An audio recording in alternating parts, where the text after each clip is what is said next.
እንኳን ለበዓለ ወልድ ኢየሱስ ክርስቶስ ወርሃዊ መታሰቢያ በዓል እንዲሁም በዚህች ዕለት ታስበው ለሚውሉ ቅዱሳን ወርሃዊና ዓመታዊ መታሰቢያ በዓላቸው በሰላም አደረሳችሁ አደረሰን።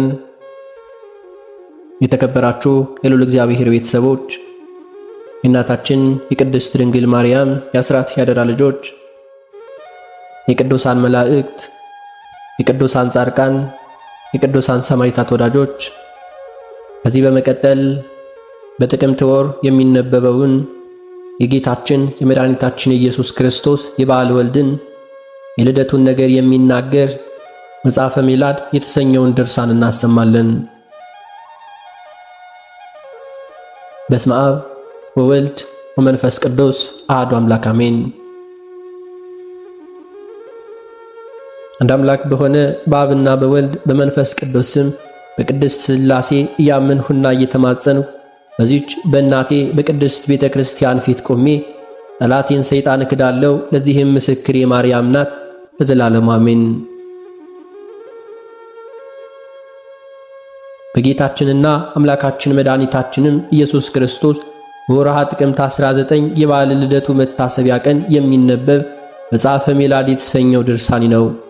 ይኸውም መጽሐፈ ሜላድ ያለ ነውርና ያለ ነቀፋ ቅዱስ ከሆነ ከሥጋ ድንግል ማርያም መወለዱንና መገለጡን ይናገራል። አንተ አይሁዳዊ ስማ ልንገርህ፣ ክርስቶስ ከድንግል ማርያም ስለመወለዱና እንደ ሰው ሁሉ ስለመገለጡ ነቢዩ ኤርምያስ ትንቢት ተናገረ። እስራኤል ደህንነት ያለበትን ትእዛዝ የጥበብንም ምክር ስም አለ። እስራኤል ምንድን ነው? በጠላትስ ሀገር ለምን ኖረ? በባዕድ ሀገርስ ለምን አረጀ? እንደ ሬሳ ለምን ረከሰ? የሕይወት መገኛ ሲሆን ስለምን ወደ መቃብር እንደወረዱ ሰዎች ስለምንስ ተቆጠረ? በእግዚአብሔርስ ሕግ ጸንተን ብንኖር ለዘላለም በተድላ በደስታ በኖርህ ነበር። ተማር፣ ጥበብ ከየት ተገኘ? ኃይልስ ከየት ተገኘ? ዕውቀትና ምክርስ ከየት ተገኘ? ብዙ ዘመን በሕይወት መኖርስ ከየት ተገኘ? የዓይኖች ብርሃንስ ከየት ተገኘ? የጥበብንስ ሀገሯን ማን አገኘው? ምስጢሯንስ ማን አገኘ? የምድረ በዳ አውሬዎችን የገዛቸው በሰማይ የሚኖሩ አፋትን የተጫወቱባቸው የአሕዛብ አለቆች ወዴት ናቸው? እነርሱ ሙተው ወደ መቃብር ወረዱ። ስለ እነርሱም ፈንታ ሌሎች ተተኩ። ትሩፋትን፣ ተድላን፣ ደስታን አዩ፣ በሀገራቸውም ሁሉ ኖሩ። የጥበብ ሥራዋን ግን አላወቁም፣ ፍለጋዋንም አላገኙም፣ ልጆቻቸውንም አልተቀበሉም። ከሕጋቸውም ራቁ። የከነዓን ሰዎችም ይህንን አልሰሙም፣ የቴናም ሰዎችም ይህን አላዩም። በእስራኤል ሀገር ጥበብን የሚፈልጓት የአርበኞች ልጆች ይህንን አላወቁም። እግዚአብሔር ማደሪያ ቤተ መቅደስ እንዴት ታላቅ ነበር! በእርሱ የሚገኝ ተድላ ደስታ ፍጻሜ ስፍር ቁጥር የለውም ነበር። ወደ ሰማይ ወጥቶ ሕግን የተቀበላት ከደመናስ ያወረዳት ማን ነው? ባሕርን ተሻግሮ ሄዶ ያገኛት በቀይ ወርቅም ገዝቶ ያመጣት ማን ነው? ጎዳናዋን የማያውቅ ፍለጋዋን የማያስብ ሁሉ የሚያውቅ ጌታ ያውቃታልና። ሰማይንና ምድርን የፈጠረ እግዚአብሔር በእውቀቱ አገኛት፣ ብርሃንን ያመጣላቸዋል፣ በብርሃኑም ጸንተው ይኖራሉ። ከዋክብትም በየጊዜያቸው ያበራሉ፣ በዚህም ደስታ ደስ ይላቸዋል። ከዋክብትም በየስማቸው ይጠራቸዋል። እነርሱን የሚመስል ሌላ የለምና ፈጣሪያችን አቤቱ ወደ አንተ መጣን ይላሉ። የጥበብን ሥራ ሁሉ እርሱ አገኛት፣ ለባለሟልነት ያዕቆብ ለወዳጁም ለእስራኤልም ሰጠው። ከዚያም በኋላ በምድር ተገለጠ፣ ሰውም እንደሆነ እግዚአብሔር ትእዛዝ የተጻፈበት መጽሐፊ ነው። እርሱንም የሚጠብቁ ለዘላለም ይኖራሉ፣ የሚተዋቸው ሰዎች ግን ይሞታሉ። ያዕቆብ ተመለስ፣ ሕግህንም ያዝ፣ በሥርዓቷም ጸንተህ ኑር። ከሌላ ወገን የሚሻል ክብር ለሌላ አትስጥ። ነቢዩ ኤርምያስ ስለ ክርስቶስ ዳግመኛ እንዲህ አለ። ወንድ ልጅ ያለ እንደሆነ እስኪ ጠይቃችሁ ወቁ። ሰው ሁሉ ምጥ እንደያዛት ሴት እጁን በወገቡ አድርጎ ለምንስ አየው? ፊታቸውንስ ለምን በመከራ ተለውጦ ጠቆረ? ያች ቀን የጸናች ናትና እንደ እርሷም ያለ የለምና ለያዕቆብም የመከራ ቀን ናትና ወዮልኝ። በንስሐ የተመለሰ ሰው ግን ከመከራ ሁሉ ይድናል። ያን ጊዜ አሸናፊ እግዚአብሔር ቀንበርን ከትከሻቸው ፈጽሜ ያስወግዳለሁ፣ እግር ብረታቸውንም እሰብራለሁ። እንዲሁ ለባዕድ ሁሉ አይገዙም። ለፈጣሪያቸው ለእግዚአብሔር ላስነሳቸው ንጉሣቸው ዳዊትና ለክርስቶስ ይገዛሉ እንጂ አለ። ነቢዩ ሄኖክና ዳንኤል ትንቢት እንደተናገሩ ነቢዩ ኤርምያስ በንጽሕተ ሥጋ ከመቤታችን የተወለደውን ኦሪትንና ትንቢትን የፈጸመውን ክርስቶስን በአባቱ ስም ዳዊት አለው።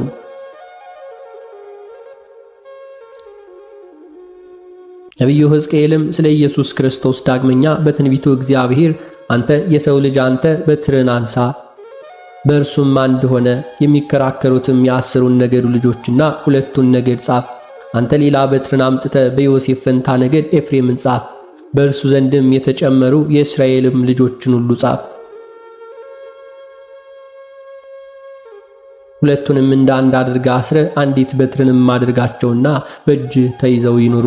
የወገኖችን ልጆች ሁሉ አትነግርምን? እንዲሁም ምን አሳዘነህ ባሉ ጊዜ ጌታ እግዚአብሔር በኤፍሬም ዕጣ ያሉ የዮሴፍ ወገኖች እነሆ እኔ እወስዳለሁ። በእርሱ ዘንድ ያሉ የእስራኤል ወገኖች ለይሁዳ ወገኖች እነርሱን እሰጣለሁ። በይሁዳ እጅም አንድ በትር ይሆናል። የጻፍካቸውን ለዚህ በትሮችም በፊታቸው ይሆናሉ አለ። በላያቸውም ብሎ ትንቢትን ተናገረ። እንዲሁም ጌታ እግዚአብሔር እንዲህ አለ፣ ተማርከው ከሄዱበት የአሕዛብ ሀገር መካከል የእስራኤልን ወገኖች ሁሉ እነሆ እኔ አመጣቸዋለሁ። በዙሪያቸው ካሉ አሕዛብ ሁሉ አገር ሰብስቤ ወደ እስራኤል ሀገር ወስዳቸዋለሁ። በእስራኤል አውራጃና በሀገሬ አንድ ወገን አደርጋቸዋለሁ። አለቃቸውም አንድ ይሆናል፣ ንጉሡንም ሁሉ ይነግሥላቸዋል። ከዚህም በኋላ ከሁለቱም አይከፈሉም። በጉስቁልናቸውና በጣዖቶቻቸው በኃጢአታቸው ሁሉ እንዳይረክሱ ሁሉ ነገሥታት ሁሉ አይነሱላቸውም። ከሳቱበት በደላቸውም ሁሉ አድናቸዋለሁ፣ አነጻቸዋለሁ። ወገኖችም ይሆናሉ፣ እኔም አባታቸው ሆናለሁ። ንጉሣቸው ባለሟል ዳዊት በመካከላቸው ጸንቶ ይኖራል። ለሁሉም አንድ ንጉሥ ይሆናልና በትእዛዜም ጸንተው ይኖራሉና ሕጌንም ጠብቀው ይሰሩታል። ለባሪያዬም ያዕቆብ በሰጠሁት ሀገር ይኖራሉ። አባቶቻቸው በኖሩበት በዚያ ልጆቻቸውና የልጅ ልጆቻቸው ከእነርሱ በውስጧ እስከ ዘላለም ድረስ ይኖራሉ። የምወደው አገልጋይ ዳዊትም ለዘላለም አለቃቸው ሆኖ ሥርዓታቸውን ሁሉ እሠራለሁ፣ ከእነርሱም ጋር ለዘላለም ሕግ ይሆናል። የቃል ኪዳኔም ቀስት በመጣላቸው ጊዜ አጸናው። ማደሪያዬ በእነርሳቸው ዘንድ በመጣላቸው ይሆናል። እኔም አባታቸው እሆናለሁ፣ እነርሱም ልጆቼ ይሆናሉ። የማከብራቸውም እኔ እግዚአብሔር እንደሆነ አውቃለሁ። በምመሰገንበት መቅደስም በኖሩ ጊዜ እኔ በመካከላቸው እኖራለሁ።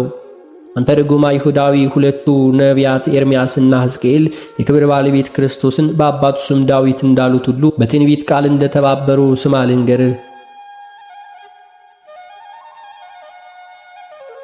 ዳግመኛ ስሉስ ቅዱስ አንድነትን በዓይነ ልቦና አይተን እናምናለን። እንዲሁም አብና ወልድ መንፈስ ቅዱስ ናቸው። በሊቀ ጳጳሳት ቅዱስ ሳዊሮስ መጽሐፍ እንደተጻፈው ቅዱስ ሳዊሮስ አብ ፀሐይ ነው፣ ወልድ ፀሐይ ነው፣ መንፈስ ቅዱስም ፀሐይ ነው። ብርሃናቸውና ጸዳላቸው አንድ ነው።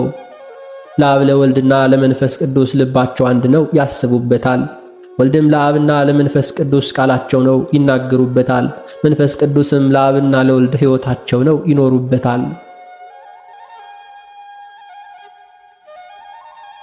አብም ወልድና መንፈስ ቅዱስ አንድ የሆኑ ብርሃን ናቸው። ወልድም እርሱ ለነሱ ቃል ነውና አብና መንፈስ ቅዱስ በአንድ በእርሱ ቃልነት ይኖራሉ፣ ይናገሩበታል። ጌታችንም በወንጌል እኔና አብ አንድ ነን እንዳለ መንፈስ ቅዱስም ለራሱ ሕይወት ነው። አብና ወልድ በእርሱ ሕይወት ሕያው ሆነው ይኖሩበታል። ስለ መንፈስ ቅዱስ ጌታ እርሱ በወንጌል እኔን ሁሉ ይገልጻል፣ ቃልነቴን ከእኔ ገንዘብ አድርጎ ይናገራችኋል፣ ሁሉንም እንድታስተውሉ ያደርጓችኋል አለ መድኃኒታችን ኢየሱስ ክርስቶስ። ዳግመኛ እኔንም የሰጠኝን ክብር ሰጠዋቸው።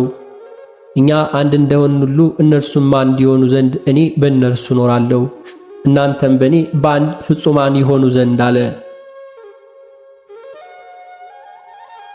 የክርስቶስ ወገኖች እኛም አብና ወልድ መንፈስ ቅዱስም አንድ አምላክ እንደሆነ እናምናለን። መንፈስ ቅዱስ ሁለት ወይንም ሶስት አይደለም፣ ወልድም ሁለት ወይንም ሶስት አይደለም፣ የአብና የመንፈስ ቅዱስ ቃል አንድ ነው እንጂ። አብ በአካሉና በገጹ የተለየ ሆኖ ሳለ በወልድና በመንፈስ ቅዱስ ሕልው ነው። ለወልድና ለመንፈስ ቅዱስ ልባቸው ነውና። ወልድም በአካሉ በገጹ የተለየ ሆኖ ሳለ በአብና በመንፈስ ቅዱስ ሕልው ነው። የአብና የመንፈስ ቅዱስ ከነርሱ የማይለይ ቃላቸው ነውና። መንፈስ ቅዱስም በአካሉ በገጹ የተለየ ሆኖ ሳለ በአብና በወልድ ሕልው ነው። የአብና የወልድ ከነርሱ የማይለያቸው ሕይወታቸው ነውና።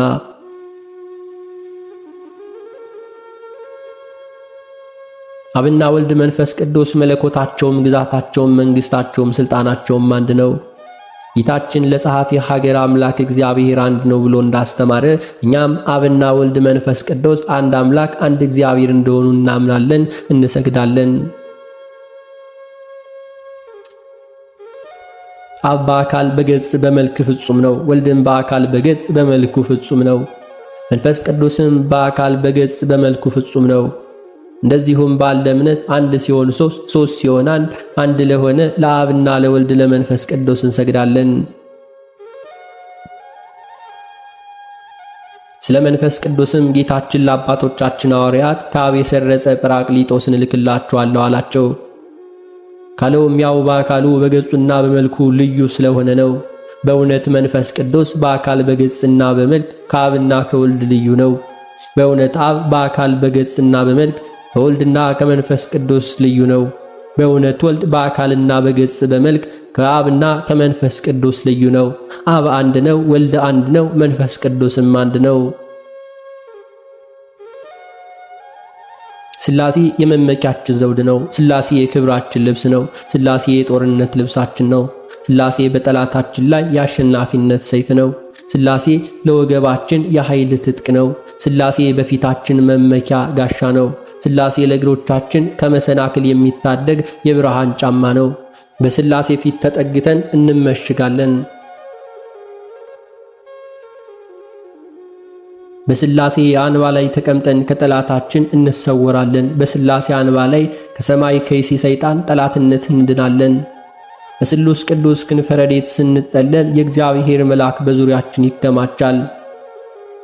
እንዲሁም ይከትማል። ተንኮለኛው ዲያብሎስ ከኛ እንዳይቀርብ ርኩሳን አጋንንትም ከኛ እንዲርቁ የድንግል ማርያም ልጅ ኢየሱስ ክርስቶስ ከፍዳ ያወጣን ዘንድ በቅዱስ ሥጋውና በሕያው ደሙ ጧትና ማታ እንማጸናለን። ለዘላለሙ አሜን።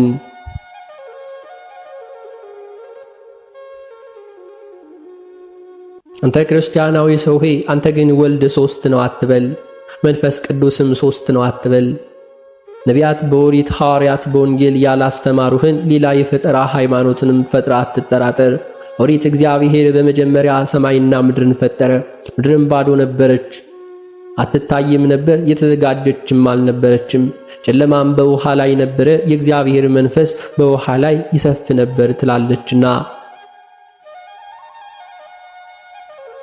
አንተ ክርስቲያናዊ ሰው ሆይ ኦሪት የእግዚአብሔር መንፈስ በውሃ ላይ ሰፎ ነበር አለች እንጂ እግዚአብሔር መናፍስት በውሃ ላይ ሰፈው ነበር እንዳላለች አስተዋልህን?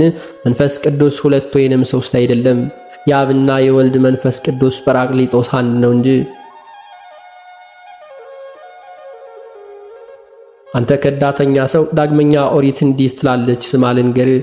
እግዚአብሔርም ለነቢዩ ሙሴ የሕዝቡን ሁሉ አለቆች እንደሆኑ እናንተ የምታውቋቸው ከእስራኤል ሽማግሌዎች ሰባ ሰዎች ሁሉ ሰብስቡልኝ፣ ወደ ደብተራ ኦሪትም አግቧቸው። በዚህም ከእናንተ ጋር ይቆሙ፣ እኔም ወዳጄ ካንተ ጋር እነጋገራለሁ፣ ካንተ መንፈስ ወስጄ በእነርሱ ላይ አሳድራለሁ። የሊህም ሕዝቦች ሸክም ካንተ ጋር ሁሉ ይሸከማል። እንዲሁም አንተ ብቻህን አትሸከምላቸው አለው። ነቢዩ ሙሴም ወጥቶ እግዚአብሔር አምላክ እንዳዘዘው አደረገ። እግዚአብሔርም ወደ ነቢዩ ሙሴ ወርዶ በደመና ተነጋገረው። ከነርሱም መንፈሱ ወስዶ ኤልዳድና ሞልዳድ ትንቢትን እስኪናገሩ ከሰባው ሊቃናት ላይ ሁሉ አሳደረባቸው። አንተ ክርስቲያናዊ ሰው ሆይ እግዚአብሔር አንድ መንፈስ ከሙሴ ላይ ወስዶ በእኛ የእስራኤል ሽማግሌዎች ላይ እንዳሳደረ አስተውል። ከነቢዩ ሙሴ ላይ ስለተወሰደ የእግዚአብሔር መንፈስ እጸጽ የሚኖርበት አይደለም። መንፈስ ቅዱስ ሦስት ቢሆንማ ኑሮ በነቢዩ ሙሴ ላይ ካሉት ሦስት መናፍስት አንድ መንፈስ ወስዶ በሰባው የእስራኤል አለቆች ላይ ጨመረ ባለ ነበር። ስለዚህ መንፈስ ቅዱስ አንድ እንደሆነ አውቀን እናምናለን። ተከዳተኛ ሰው ሆይ የሕግ መጽሐፍ ሦስት መናፍስት የሚል አንድስ እንኳን አታገኝም። እኛም ግን የዚህ እግዚአብሔር መንፈስ አንድ እንደሆነ በኦሪትና በነቢያት በሐዋርያትም ምስክርነት አለን። ከሰማንያ አሐዱ መጻሕፍት የእግዚአብሔር መናፍስት ሦስት ናቸው የሚል የለም። ይልቁንም በወንጌልና በሐዋርያት መንፈስ እግዚአብሔር አንድ እንደሆነ ምስክር አለን። ይኸውም የአብና የወልድ ሕይወታቸው ነው። አንተ ከዳተኛ ሰው ሆይ ሉቃስ ወንጌላዊው ያለውን ስማ ልንገርህ። ሕዝቡ ሁሉ ከተጠመቁ በኋላ ጌታ ኢየሱስ ክርስቶስ ተጠመቀ። ሲጸልይም ሰማያት ተከፈተ፣ መንፈስ ቅዱስም በነጭ ርግብ አምሳል በእርሱ ላይ ወረዳል እንጂ መናፍስቱ ወረዱ አላለም። ዳግመኛም ርግብ ወረዱ አላለም፣ መንፈስ ቅዱስ በጻዕዳ ርግብ አምሳል ወረዳል እንጂ። አብን በዚያች ቀን የምወደው ልጄ ነው እርሱን ስሙት ብሎ ለወልድ ምስክርነት ሰጠ። ሐዋርያው ቅዱስ ጳውሎስ አንድ መንፈስ ቅዱስን ተቀበልነ፣ በአንድ መንፈስ ቅዱስ ሁላችንም ተጠመቅናል እንጂ ከሦስት መናፍስት ተጠመቅን አላለም። አብ በአካሉም በገጹም በመልኩም ሥጋ አልለበሰም። መንፈስ ቅዱስ በአካሉ በገጹ በመልኩም ሥጋ አልለበሰም። ወልድ ግን በአካሉ በገጹ በመልኩ የድንግል ማርያምን ሥጋ ለብሷል።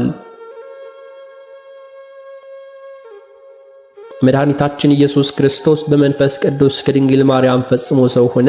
በቅዱስ ወንጌል እንደተጻፈ እናቱ ቅድስት ድንግል ማርያም ለአረጋዊው ዮሴፍ በታጨች ጊዜ መንፈስ ቅዱስ ከማንጻቱ የተነሳ ጸንሳ ተገኘች። ዳግመኛም መልአኩ ለአረጋዊው አፍ እንደተናገረ ተጽፏልና የዳዊት ልጅ ዮሴፍ ሆይ ማርያምን መቀበል አትፍራ፣ ከእርሷ የሚወለደው በግብረ መንፈስ ቅዱስ ነውና በግብረ መንፈስ ቅዱስ ከድንግል ማርያም ያለ ወንድ ዘር በማይነገር ምስጢር ሰው ሆነ ብሎ ሐዋርያት በመጽሐፈ ሲኖዶሳቸው ጽፈዋልና። የአዳም ልጆች ሁሉ በወንድና በሴት ግንኙነት በግዙፍ ሥጋ ሁሉ ይወለዳሉ። ዳግመኛ ክርስቲያኖችም ከውሃና ከመንፈስ ቅዱስ እንዲሁ በረቂቅ ልደት ይወለዳሉ። ጌታችንም ለኒቆዲሞስ እንደነገረው ከውሃና ከመንፈስ ቅዱስ ዳግመኛ ካልተወለደ ወደ እግዚአብሔር መንግሥት ሊገባ አይችልም። ውሃስ ፍጡር ነው፣ በእጅ ይዳሰሳል። ካህኑ ውሃውን ባርኮ ባከበረው ጊዜ መንጽሔተ መንፈስ ቅዱስ በላዩ ላይ ይወርዳል። ካህኑ በዚያን ጊዜ በአብና በወልድ በመንፈስ ቅዱስ ስም ባጠመቀው ጊዜ ዳግመኛ ይወለዳል። መንፈስ ቅዱስም ፈጣሪ ነውና በእርሱ ላይ ያድራል። ከዚያም በኋላ ካህናት የክርስቶስን ሥጋና ደም ይሰጡታል። ድንግል ማርያምም የእግዚአብሔር ፍጥረታት የአዳምና የሔዋን ልጅ ናትና በማኅፀን ቅድስት ሐና በተገኘች ጊዜ ጰራቅሊጦስ መንፈስ ቅዱስ በእርሷ ላይ አድሮ አንጽቶ በሥጋና በነፍስ አከበራት። አካለ መጠን በደረሰች ጊዜ በድንጋሌ ሥጋ በድንጋሌ ነፍስ እግዚአብሔር ቃልን ጸንሳ ወለደችው። ስለዚህም ቅዱስ መጽሐፍ ሥጋዋንና ነፍሷን ንጽሕና በግብረ መንፈስ ቅዱስ ከቅድስት ድንግል ማርያም ፈጽሞ ሰው ሆነ ይላሉ። መድኃኒታችን ኢየሱስ ክርስቶስ ዓለም ሳይፈጠር ያለ እናት አስቀድሞ ከአብ ተወለደ። እርሱ ጌታችን በሰሎሞን መክብብ እንደተናገረ ሁሉ ከተራሮችና ከኮረብቶች በፊት ወለደኝ። አባቶቻችን ሊቃናት ሁሉ ሊቃውንት የጌታችንና አምላካችን መድኃኒታችን ኢየሱስ ክርስቶስ ሁለት ልደትን እናምናለን እንዳሉ እግዚአብሔር ወልድ አስቀድሞ ከእግዚአብሔር አብ ተወለደ። ፀሐይ ከፀሐይ ብርሃን ከብርሃን አምላክ ከአምላክ ተወለደ። ዳግመኛም ኢየሱስ ክርስቶስ ሥጋና ነፍስ ደም ነፍስን ለመቀደስ ያለ ዘርዓ ብእሲ ከመቤታችን ከቅድስት ድንግል ማርያም ተወለደ። መንፈሳውያን የሚሆኑ ቅዱሳን መላእክትም ያለማቋረጥ ቀንና ሌሊት ዘውትር እግዚአብሔርን ያመሰግኑታል። ተግተው ከመዘመርና ለፈጣሪያቸውም ከመገዛት አያርፉም። ዓለማቸው እርሱ ነውና፣ ደስታቸውም እርሱ ነውና፣ አገራቸውም እርሱ ነውና፣ ዘላለማዊ ርስትን ሁሉ እርሱ ነውና ያለማቋረጥ ፈጣሪያቸውን ያመሰግኑታል። ነቢዩ ሄኖክ እንደተናገረ ዕረፍታቸው ምስጋናቸው ነውና። ተግተው የሚያመሰግኑ ቅዱሳን መላእክት ስማቸው ነው። ከቅዱሳን መላእክት አንዱ ቅዱስ ኡራኤል ነው። በሰዎች ነፍሳት ላይ ከተሾመ ቅዱሳን መላእክት አንዱ ቅዱስ ሩፋኤል ነው። ከቅዱሳን መላእክት አንዱ ቅዱስ ራጉኤል ነው። ዓለማትን የሚበቀለውና የብርሃን መጋቢያቸው እርሱ ነው። ከቅዱሳን መላእክት አንዱ ሚካኤል ነው። በደግነቱ ለሰዎች ታዛዥ ነውና በሰዎች ነፍሳት ላይ ከተሾሙ ከቅዱሳን መላእክት አንዱ ቅዱስ ሰራቃይል ነው። በምንጮች ላይ፣ በገነት ላይ፣ በኪሩቤል ላይ ከተሾሙ ቅዱሳን መላእክት ቅዱስ አንዱ ቅዱስ ገብርኤል ነው።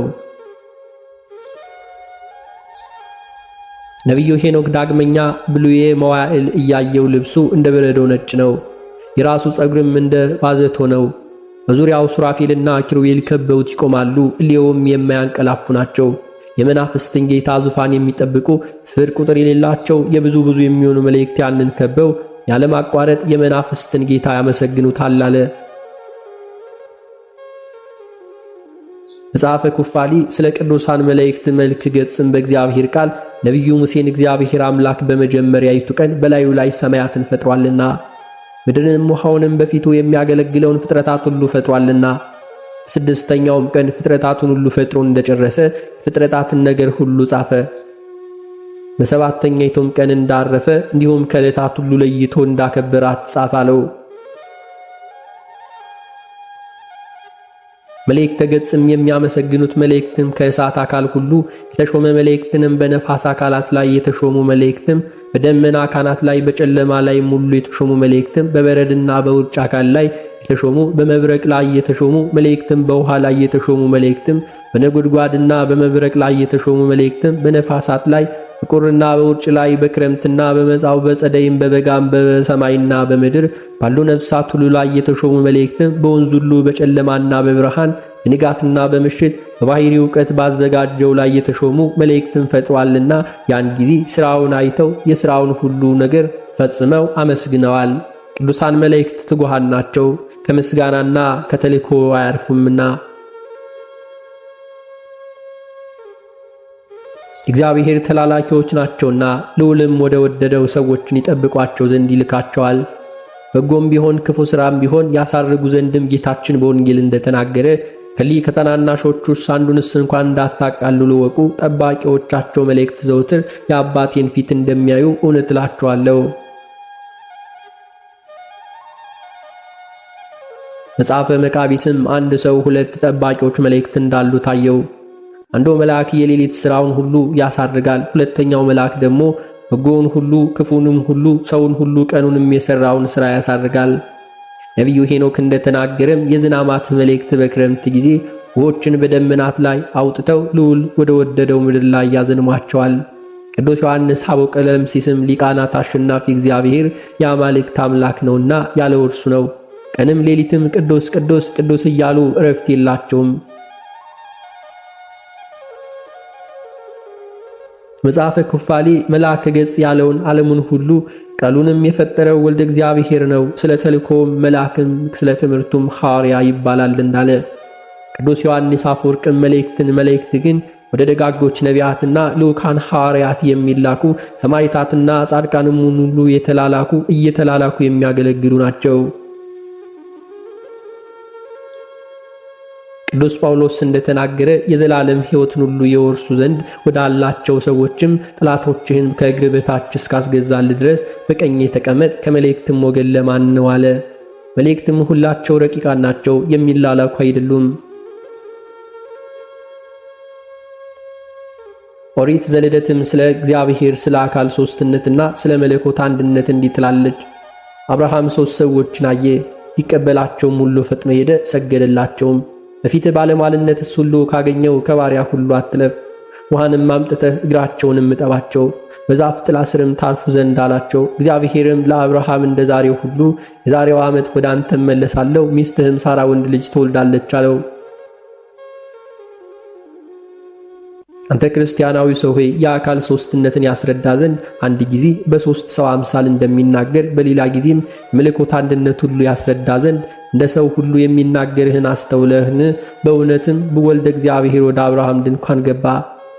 እንኳንም የተባለችው የአብርሃም ልጅ ድንግል ማርያም ናት። ወልደ እግዚአብሔር ኢየሱስ ክርስቶስ በድንግል ማርያም ማኅፀን አድሮ በማይመረመር ድንቅ ሥራ ከእርሷ ተወልዷልና የክርስቲያን ወገኖች እኛም ስለ ቅዱስ ሥጋውና ስለ ክቡር ደሙ ብሎ ከጠላት እጅ አድነን ዘንድ ለዘላለሙ አሜን። ለይኩን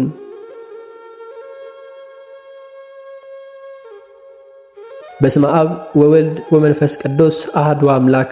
በወርኃ ጥቅምት 29 ዕለት ጌታችንና አምላካችን መድኃኒታችን ኢየሱስ ክርስቶስ ከተመረጠች ክብርትና ልዕልት ከምትወደድ በሁለት ወገን ድንግል ከምትሆን እመቤታችን ቅድስት ድንግል ማርያም ከሥጋዋ ሥጋ ከነፍሷ ነፍስ ነስቶ የተወለደባት የልደቱ መታሰቢያ ዕለትን ታነቡ ዘንድም መጽሐፈ ሜላድ የተሰኘው ድርሳን በስመ መንግሥቴ ቆስጠንጢኖስ የተባልኩ እኔ የኢትዮጵያ ንጉሥ ዘርዓ ያዕቆብ የቅድስት ሥላሴን ምስጢር ታውቁ ትረዱ ዘንድ ድንግል ንጽሕት ከምትሆን እመቤታችን የኢየሱስ ክርስቶስ ልደቱን ታምኑ ዘንድ ኦርቶዶክሳዊት በቀናች ሃይማኖትም ትጸኑ ዘንድ ሌሎች የሐሰት አማልክትን እንዳታመልኩ በሰማይና በምድር ያሉ ፍጥረታቱን የፈጠረ አሸናፊ እግዚአብሔርን ብቻ ታመልኩ ዘንድ ወደ አብያተ ክርስቲያናት ሁሉ ወደ ሁላችሁም ወንዶችና ሴቶች ሕዝበ ክርስቲያን ላኩ።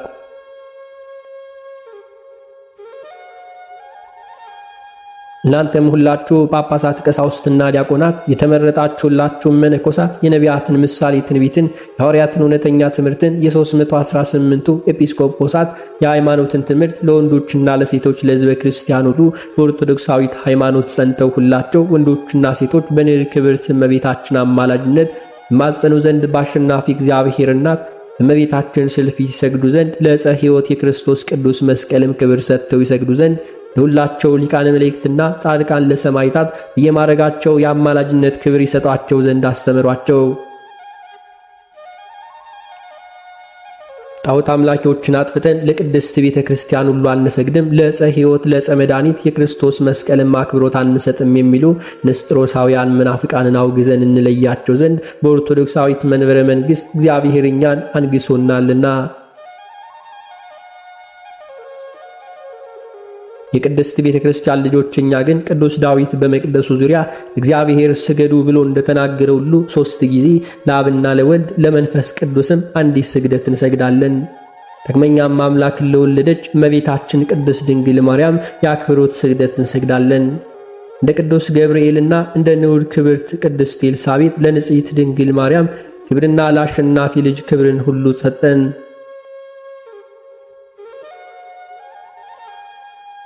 በእናቱ ማኅፀን ሳለ እንደሰገደው ቅዱስ ዮሐንስ መጥምቅም አክብሮትና ምስጋና ስግደትም እናቀርብለታለን። ሦስተኛም ነቢዩ ቅዱስ ዳዊት የጌታ እግሮች ባረፉበት ቦታ እንሰግዳለን ብሎ እንደተናገረ በክቡር ደሙ ለከበረው ለጌታችን ለኢየሱስ ክርስቶስ መስቀል እንሰግዳለን። ለሁላቸው ሊቃነ መላእክትና ለጻድቃን ለሰማዕታት ሁሉ በመስገድ የጸጋ ክብርን እንሰጣለን።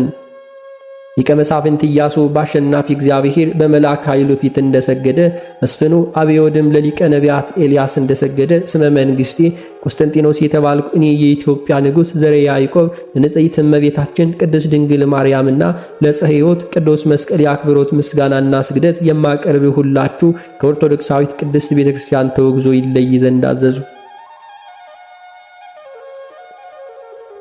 ከአራቱም ማዕዘነ ኢትዮጵያ የተሰበሰቡ ሊቃውንት ሁላቸውም ንጉሡ የተናገረው እውነት ነው ይሁን ይደረጋሉ።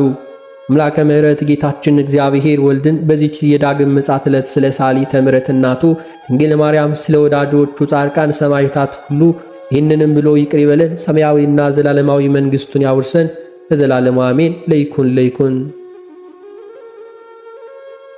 አባታችን ሆይ በሰማያት የምትኖር ስምህ ይቀደስ፣ መንግሥትህ ትምጣ፣ ፈቃድህ በሰማይ እንደሆነች እንዲሁም በምድር ትሁን። የዕለት እንጀራችንን ስጠን ዛሬ፣ በደላችንንም ይቅር በለን እኛም የበደሉንን ይቅር እንደምንል፣ አቤቱ ወደ ፈተና አታግባን ከክፉ ሁሉ አድነን እንጂ መንግሥት ያንተ ናትና፣ ኃይል፣ ክብር፣ ምስጋና ለዘላለሙ አሜን። እመቤታችን ቅድስት ድንግል ማርያም ሆይ በመልአኩ በቅዱስ ገብርኤል ሰላምታ ሰላም እንልሻለን። በሐሳብሽ ድንግል ነሽ፣ በሥጋሽም ድንግል ነሽ። የአሸናፊ እግዚአብሔር እናት ሆይ ሰላምታ ላንቺ ይገባሻል። ከሴቶች ሁሉ ተለይተሽ አንቺ የተባረክሽ ነሽ፣ የማኅፀንሽ ፍሬ የተባረከ ነው። ጸጋን የተመላሽ ቅድስት ሆይ ደስ ይበልሽ፣ ሁሉ እግዚአብሔር ካንቺ ጋር ነውና ከተወደደው ልጅሽ ከጌታችን ከመድኃኒታችን ከኢየሱስ ክርስቶስ ዘንድ ይቅርታና ምሕረቱን ለምኝልን ኃጢአታችንንም ያስተሰርይልን ዘንድ ዘላለሙ አሜን።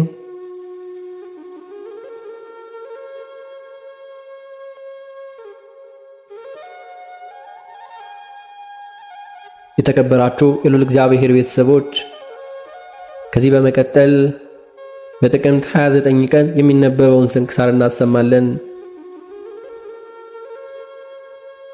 በስመ አብ ወወልድ ወመንፈስ ቅዱስ አሐዱ አምላክ አሜን።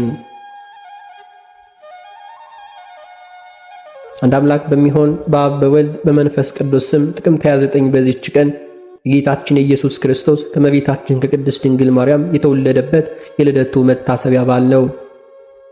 ለእርሱም ከቸር አባቱ መሐሪና ይቅር ባይ ከሆነ ከመንፈስ ቅዱስ ጋር ምስጋና ይድረሰው ለዘላለም አሜን።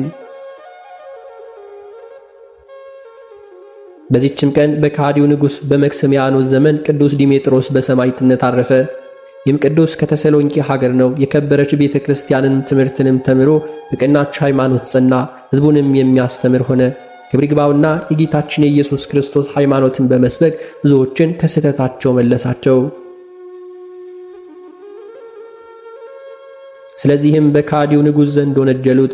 ንጉሡም ወደ እርሱ እንዲያመጡ ታዘዘ። በንጉሡም ዘንድ አንድ ሥጋው የደነደነ የጸና አጥንቱ የሰፋ ሰው ነበረ። ሁሉንም የሚያሸንፍ እርሱ የሚያሸንፈው የሌለ ይመስላቸው ነበር። ንጉሡም ይወደዋል፣ ይመካበታል፣ እንዲህም ይል ነበር፣ ይህን አካለ ግዙፍ የሚሆን ሰው ለሚያሸንፍ እኔ ብዙ ገንዘብን እሰጠዋለሁ። በዚያም ጊዜ ስሙ በስጢዮስ የሚባል አንድ ክርስቲያናዊ ሰው ተነስቶ ወደ ቅዱስ ዲሜጥሮስ ሄደ። እንዲጸልይለትና በሥጋውም ሁሉ አሸናፊ በሆነ በመስቀል ምልክትም እንዲያማትብበት ለመነው። እርሱም በላዩ ላይ ጸለየለት፣ በሥጋውም ሁሉ በመስቀልም አማተበበት። ከዚያም በኋላ ወደ ንጉሡ ገብቶ ከዚህ ሥጋው ግዙፍ ከሆነ ጋር ያታግለው ዘንድ ለመነው። ንጉሡም ፈቀደለት። በታገለውም ጊዜ ሥጋው የደነደነ ያ ክርስቲያናዊ ሰው አሸንፎ ጣለው። ንጉሡም ማዘነ፣ አደነቀም። ሥጋው የደነደነውን በመሸነፉ አፈረ፣ ተመክቶበት ነበርና። ንጉሡም ስለዚህ ነገር ወታደሮቹን ጠየቀ። እርሱ ቅዱስ ዲሜጥሮስ በላዩ እንደጸለየለትና በሥጋውም ላይ በመስቀል እንዳማተበበት ነገሩት። ይህም ንጉሥ በሰማ ጊዜ በቅዱስ ዲሜጥሮስ ላይ እጅግ ተቆጣ። ለአማልክትም ዕጣን እንዲያሳርግ በዚያም እንዲገርፉ ታዘዘ። ንጉሡም እንዳዘዘ እንዲሁ አደረጉበት። የንጉሡንም ትእዛዝ ባልሰማ ጊዜ እስከሚሞት ድረስ በጦሮች እንዲወጉት ሁለተኛም አዘዘ። ለቅዱስ ዲሜጥሮስም ይህንን ፍርድ ነገሩት። ሃይማኖቱን ትቶ ለአማልክት የሚሰግድ መስሏቸው ነበርና። ቅዱስ ዲሜጥሮስም እኔ በእውነተኛው አምላክ ከሕያው እግዚአብሔር ልጅ ከጌታ ኢየሱስ ክርስቶስ በቀር ለሌሎች አማልክት እሰግድ ዘንድ ዕጣንንም ማሳረግን ሁሉ አልፈቅድም፣ የወደዳችሁን አድርጉ አላቸው። በዚያን ጊዜ ንጹሕ ነፍስ በእግዚአብሔር እጅ እስከምትሰጥ በጦር ወጉት። ሥጋውንም በጣሉት ጊዜ ምዕመናን ወደ እነርሱ ወሰዱት። ስደቱም ወራት እስከሚያልፍ ድረስ በሳጥን አድርገው በቤታቸው ውስጥ ሰውሮ አኖሩ። የስደቱም ወራት ካለፈ በኋላ እግዚአብሔር አምላክ ገለጠውና ከዚያ ወጡት። ያማረ ቤተ ክርስቲያንንም በተሰሎንቄ ሀገር ሰሩለት። ሥጋውንም በውስጡ አኖሩ። ድንቅ የሆነ ታላቅ ታምርንም እያደረገ ዛሬም አለ። ሽታውም እጅግ ጣፋጭ የሆነ የሽቱ ቅባት ከእርሱ ዘንድ ይፈሳልና በእምነት የሚቀቡት በሽተኞቹን ሁሉ ያድናቸዋል።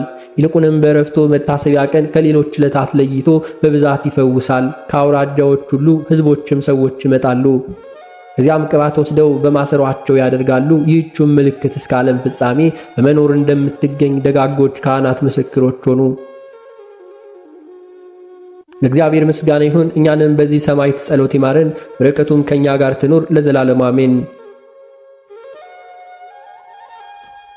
በዚህችም ቀን የዲሜጥሮስ ወዳጅ የሰማዕት ስቅጣር የዕረፍቱ መታሰቢያ ነው። እግዚአብሔርም በጸሎቱ ይማረን ለዘላለም አሜን። በዚህችም ቀን የተመሰገነና የከበረ የደብረ ዘከኙ መምህር በቃወአ ድንግል አረፈ። የዚህም ቅዱስ አባት ካህን ነው። በጥበብና በበጎ ተግሣጽም አሳደገው። መለኮታዊ ትምህርትንም ሁሉ አስተማረው። አድጎ 40 ዓመት በሆነው ጊዜ አባቱ ከአንድ ገዳም ውስጥ መነኮሰ። ለመምህርነት ተመርጦ በአባ ገብረ ማርያም ወንበር ላይ ተሾመ። እዚያን ጊዜ አባቱ ለልጁ የምንኩስናን ልብስ አለበሰው። ስሙንም ጸቃዋ ድንግል ብሎ ሰየመው። ከዚያም ጊዜ ጀምሮ ያለማቋረጥ በጾም በጸሎት ብዙ በመስገድም ታላቅ ተጋድሎን ተጋደለ።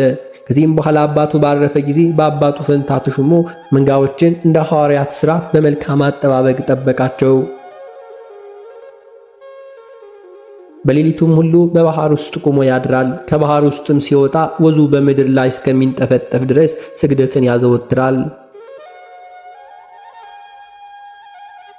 ምግቡም ደረቅ እንጀራ ነው፣ ጠጅ ወይንም ጠላ አይጠጣም። እግዚአብሔር በእጆቹ ላይ ታምራትን አደረገ። በጎዳና ሲጓዝ ከታናሽነቱ ጀምሮ ሄዶ የማያውቅ መጻጉዕን አገኘ። በስመ አብ ወወልድ ወመንፈስ ቅዱስ ብሎ የጸለየበትን ውሃ በላዩ ረጨ። በመስቀል ምልክትም አማተበው። በዚያም ጊዜም ዳነ። ከዚህም ዓለም የሚለይበት ሰዓት በደረሰ ጊዜ ጥቂትም ታሞ በሰላም አረፈ። ለእግዚአብሔር ምስጋና ይሁን። እኛንም በዚህ ጻድቅ ሰው ጸሎት ይማረን፣ በረከቱም ከኛ ጋር ትኖር ለዘላለሙ አሜን። አነሳስቶ ላስጀመረን አስጀምሮ ላስፈጸመን ለጌታችን ለአምላካችን ለመድኃኒታችን ለኢየሱስ ክርስቶስ ክብርና ምስጋና ይገባል፣ ዛሬም ዘወትርም ለዘላለሙ አሜን።